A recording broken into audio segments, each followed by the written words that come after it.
Yay! No!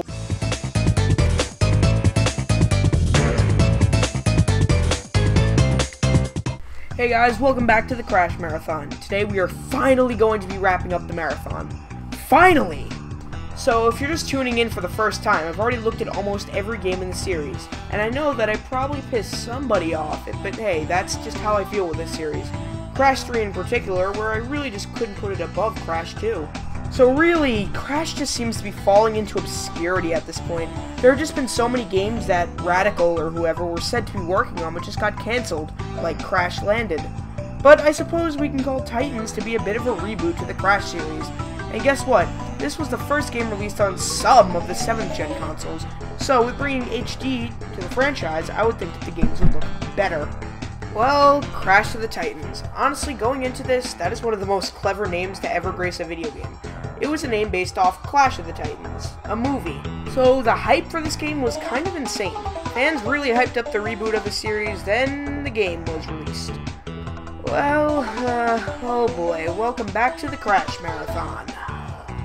So, in about 2008 or 2009 when I got this game, I was excited to play it. Just seeing that awesome box art really made me want to dive right into the game. And when I played it, I loved it. I'm serious, I loved it. No, this game didn't ruin my childhood like many people would say. I loved it, and I still do to this day. And one thing that I'll never understand for the life of me, why wasn't this ported to PS3? Okay, if it was ported to Xbox 360, then why not PS3? I mean, even if it was just downloadable off the PSN store, I'd be fine. While it is true that it is on PSN, it was released for the PSP. Really? Just why? Alright, wait. So you're telling me that this game was released on all 7th gen consoles, even the Wii, and the PSP, but not PlayStation 3. Alright, well, I don't have an Xbox 360, so it's not going to be in HD because it was ported to PS2 instead. This game starts out with Crash, who has tattoos. Alright, that's excusable. They needed to do something different with the model, and they tried something new. Coco is, oh god, her head looks like an egg turned sideways. And Crunch looks awful, and his personality is just as bad. When did we need or want Mr. T in Crash Bandicoot? Come on, guys. Alright, so the main plot is that Dr. Cortex wants to capture Coco, and who is this? Oh. Okay, I'm being told that that's Aku Aku. This really doesn't look like its old design, but hey, it's still passable. Alright, so Cortex tried to steal Coco and Aku Aku, and well, on his way to do that, Crash knocks Aku Aku down into the jungle. So now Crash must find him. Oh, and Crunch got frozen, thank God. I hope we don't have to hear his Mr. T personality like this for the rest of the game. So let's jump into the game. I guess the controls are decent, but you punch now, which is weird for a Crash game. Alright, this game is a beat-em-up type game, so it's understandable why there are punches. And you don't start off with an option of spin, but you have to unlock it. Alright, that's like you having to unlock Mario and Mario Kart. I guess the change is passable for now, but we've only been playing for a few seconds. In the cave, we find a new type of enemy, the Ratnician. These are the annoying little followers of Cortex, and just punch the crap out of them and you'll be fine. You will also notice that Wumpa Fruits are actually pretty rare in this game. Instead of being the main collectibles found all throughout the levels, you now will only occasionally find them lying around. All they do is replenish health. No. The main collectible here is Mojo. This Mojo helps you unlock new abilities, stuff like the spin, which you don't start out with. You know, that's dumb. But other than these things, Crash can also swing on ropes, run on walls, and skateboard on top of Aku Aku, and just so many things after getting these upgrades. So we do some classic style platforming through the jungle, and we find Aku Aku, but that's only a fraction of the problem. Coco is still nowhere to be seen, so when we beat the crap out of some bad guys, and we free Aku Aku. We go through the level a bit more, and we meet the Spike. This is where the main gameplay style comes into play, Titan controlling. Basically, if you hit a Titan enough, they will be dazed, and you can jack onto them by pushing circle. This means that you now have control of them, and you can attack with either square or triangle, and do a special attack with X. So after killing a bunch of minions, we head over a few bridges and fight a few more spikes, and it all works out well. So far, I really just like the feeling of going on these Titans and just beast moding everyone. Along your adventures, you will meet just a ton of new titans. There's the Snipe, which shoots feathers, there's the Battler, which is really quick and has a very powerful combo, and then there's the Scorporilla, which is just way too overpowered for its own good. All of these titans are really fun to use, and it actually makes you feel empowered, like you can take on anything. And there is nothing more satisfying than beating the crap out of a titan and then that little circle to appear over their head. Man, is that good. I'd like to say that there are certain kinds of titans. There are ranged titans, like the Snipe. There are standard titans, like the Spike and the Battler. And then there are super titans, like the Scorporilla. And then there are the boss titans, which only appear once, like Uka Uka. And yes, you do get to control Uka Uka in this game, more on that in a bit. So when we finish the level, there are these 3 stats which tell us how good we did at a level to get 100%. There is Minion Master, Spy Bots, and Combo King. They award us with certain types of rewards. We are also able to see what we got. First there's Crash's stats, then the ability to replay a level, and then there's a Mojo Room collectible and concept art. Also, there are new enemy types, including titans and just regular minions that have their own voodoo dolls.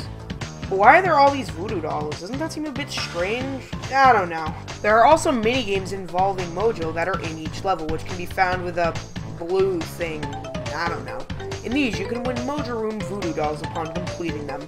So, we go through a few more levels until we get to the top of a bathtub of Mojo or something, and Cortex and the strange new mask have Coco captured. And wait, what? What? Alright, I'm being told that that is Uka Uka. I'm sorry, but just how is that Uka Uka? That does not look like him at all, and this is one of the main reasons that this game was criticized. What the? So, after the boss fight with the Yuctopus, Nina mutinies her uncle and takes over the operation, making Cortex not the main bad guy now. I guess I like Nina as the main antagonist, it just works for some reason. So we continue on and we get to control some more new titans, like the Rhino Roller, Shelefin, and Magmadon. Each titan has a light attack, heavy attack, and a special attack. Each attack is unique to one titan, and the control scheme is clever. You can also dejack a titan by pushing circle, but who would want to do that?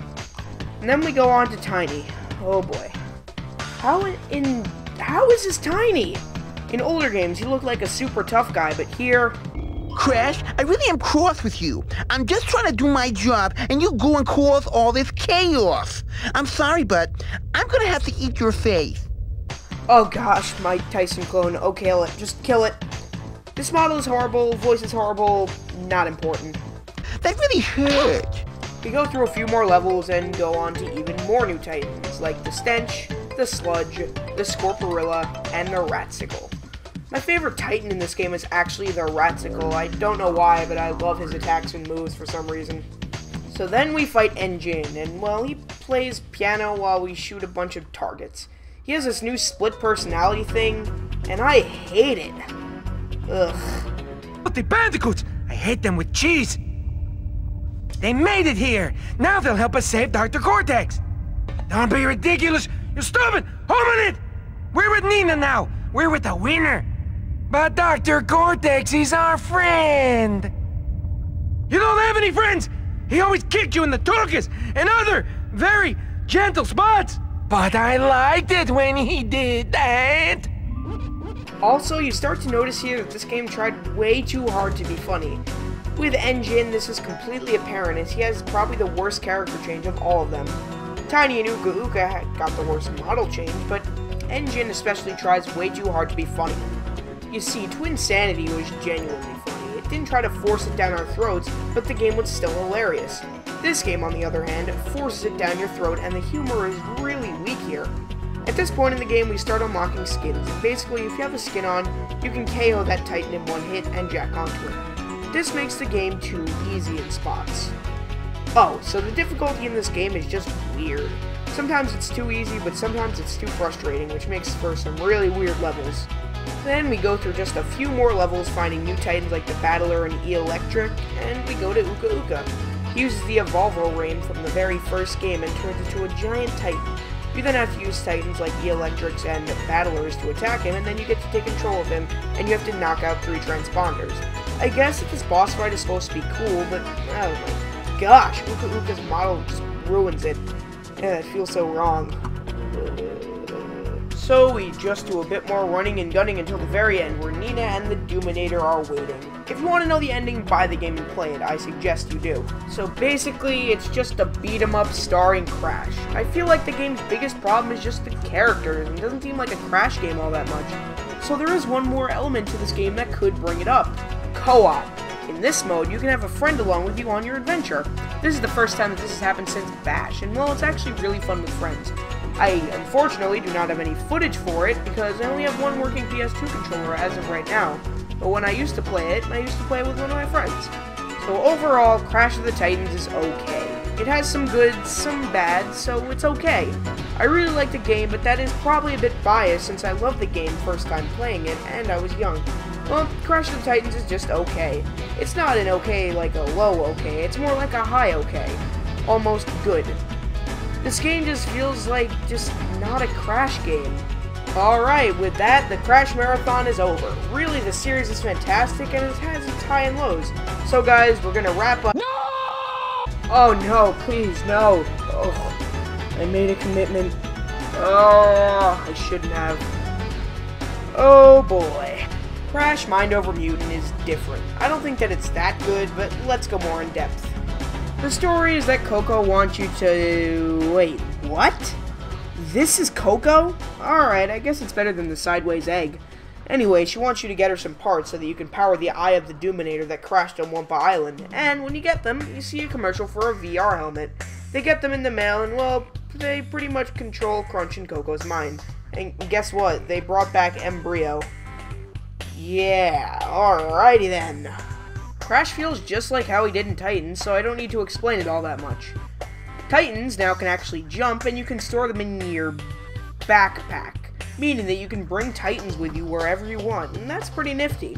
The game sounds really good so far, so why do I not like it?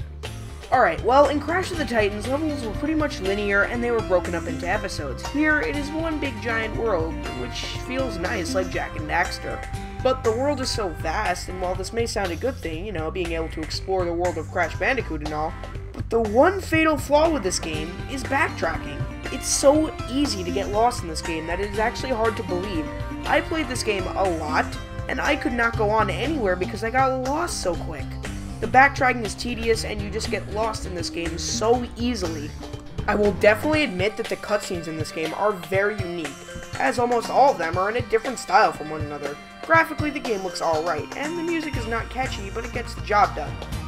So positives for this game are good cutscenes, good art style, great voice acting, and that's it. Negatives include clunky controls for platforming until you get used to it, some repetitive parts, the ability to get lost, and the backtracking. Honestly, I do not have a lot to say about this game, since I've played it the least out of all the Crash games, as well as I've never beaten it, and it's a lot like Titans. And well, this game was published by Activision. Other than that, there's really nothing else worth talking about with this game, as the game itself really just improves on a few things that Titans did, yet it is worse than Titans in some regard. I really myself am not a Mind Over Mutant fan. I love Titans, but Mind Over Mutant just feels repetitive and boring, and the backtracking is way too annoying. I have played this game the least out of all the Crash games, so I don't have a lot to say about it. And that's it. The Crash Marathon's over.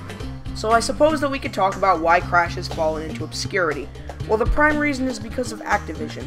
They have ownership of one of the most iconic video game franchises, and they're not giving him the treatment that he deserves. I wish that Universal never got rid of the license, because I would really love a new Crash game.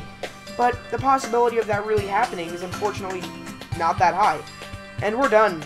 11 games, 8 videos, all done. So there are some more Crash games that I didn't actually review. There's the GBA games, Crash, The Huge Adventure, and Crash 2 N-Trends, and Crash Purple Ripto's Rage.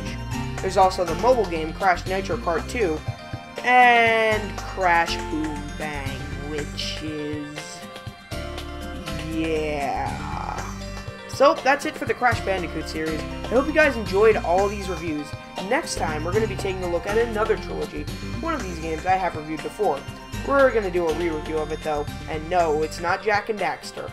Hey guys, hope you liked the review. I realize that I barely talked about Mind Over Mutant here, but there's really not much to say that I wouldn't just be me repeating myself. Next time, we're going to be taking a look at Spyro the Dragon. Oh yes, I am doing a re-review of that game.